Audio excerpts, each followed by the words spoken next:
So Alan, kindly introduce. Hello, my name is Alan Sunny and I am a student of National University of Advanced Legal Studies. Before starting, it would be highly unfair of me if I don't thank the organizers, that the Federal Bank and Madhurabhumi, for such a biggest opportunity. Why?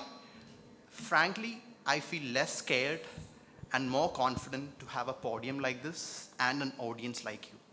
2 years back, I definitely would have had a panic attack. Now I'm not having. Now, what is the biggest benefit that you're getting from a platform like this? I believe this is a unique platform because of the fact that rather than the cliche extempores and speeches that you have where you just vomit a by-hearted content, you're actually forced to think on your feet and to look from the other person's shoes. Because at every minute, I have Taban here who's going to break my case. So I need to think on my feet on the first place. Now, I would like to speak about Taban because he's actually a good man.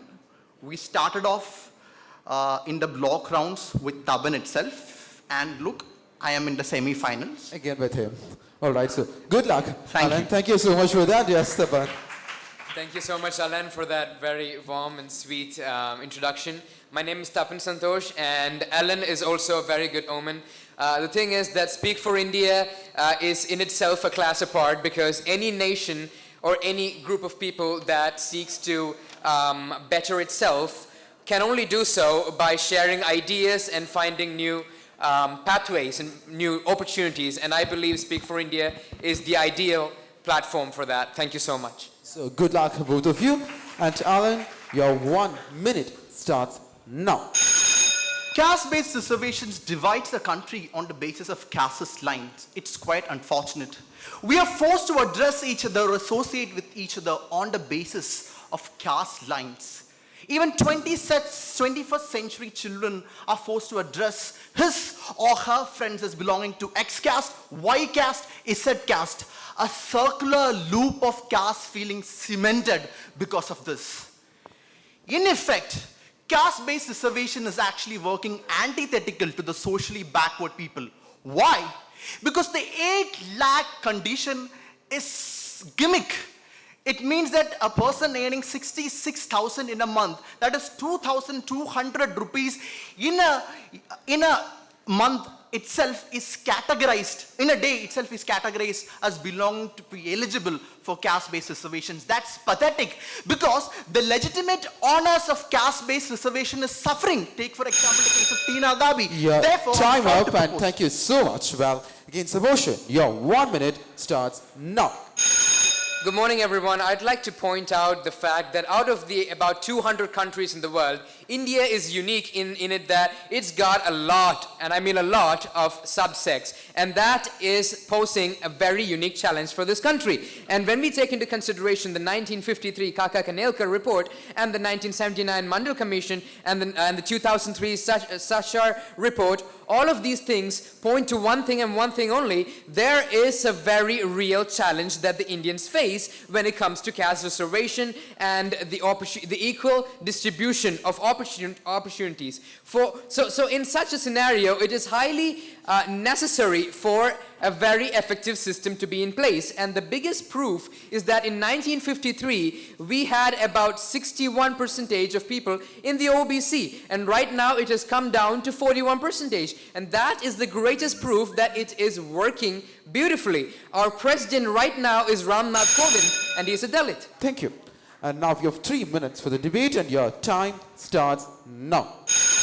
Taban, take for example the case of the India Human Development Survey of 2012. Out of the 64 million forward caste people, 54 million belong to the economically weaker sections. Is it time to consider that the forward caste is not so forward so? Taking also into consideration the Legislative Assembly debates of our own father of nation, Dr. B.R. Ambedkar, who said political reservation should be reconsidered after 10 years. Okay. Very true, exactly my point. Political reservations should be reconsidered every 10 years. But what we see in the picture right now, in 2019 currently, there are places in North India where you won't get a cup of tea if you are a Dalit. And there are places in North India where you are not allowed to take water from the well if you're a Dalit. And in a country in 2019 where it prevails, I think it's high time that we continue this system because it is highly effective. Taban, the reason for these feelings still persists in people's minds is because you are recreating the narrative of caste in people because of caste-based reservation itself. Taban, we should actually take into consideration the Carnegie Mellon report, which actually stated that instead of reservation, we give affirmative treatment to these people so that they become much more competent to enter into good institutes and they compete and become successful when compared to other general category people itself. So in total, the country itself becomes much more competent. Isn't that a better alternative? Okay. It is very nice to teach a person how to drive through the simulator, but in order to put him on the road, you have to give him the real car. And when it comes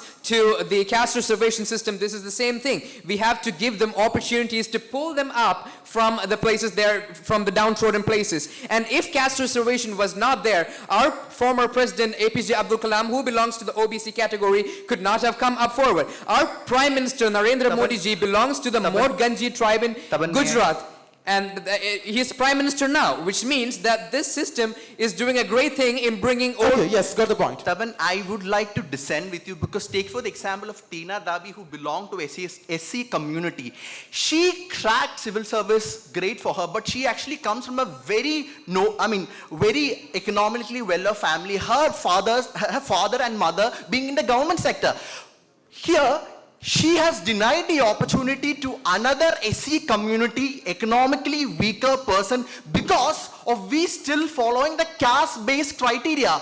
Therefore, by removing that and applying an economic-based system would actually ensure the socially backward community people suffering from economical backwardness also get the chance because they don't have to compete with the limited 50% of people. Okay, yes, got the point, please. Alan, your logic follows such. If one doctor fails in performing a surgery, it means that all doctors are incompetent. All right, time up. Thank you so much, boys, and on to the judging panel. Yeah, Alan. So, You spoke about reservation and also affirmative treatment. yes, sir. What is the difference between reservation and affirmative treatment? So the All right, excuse me. You ready? Clear with the question? Yes, your time starts now. The affirmative treatment that I stated or I like to have is some sort of differential schooling system and extra competitive coaching for people from socially backward category, wherein they get extra training of extra professional people. They become much more competent. They can actually compete with people from who are educated or in quotas or Delhis, so that the government itself take this opportunity to make them more competent rather than giving Thank them you. a leeway to Your time up. institutes. And judges? My question is to Taban. You are stating that our Prime Minister, based on this category, our former president belongs to this category.